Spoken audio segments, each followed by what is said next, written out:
In this video, we will demonstrate how to remove the solution reservoir.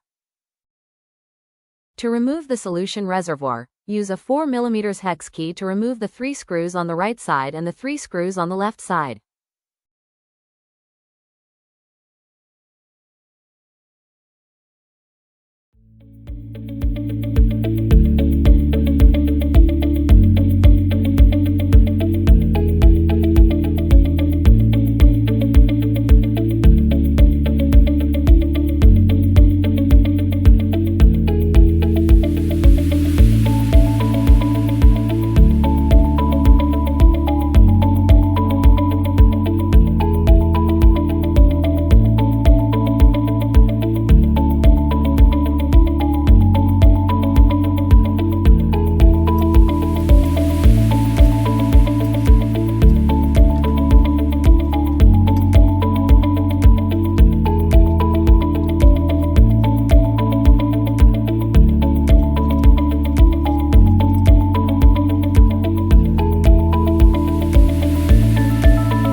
The applicator is now ready for use without the solution reservoir.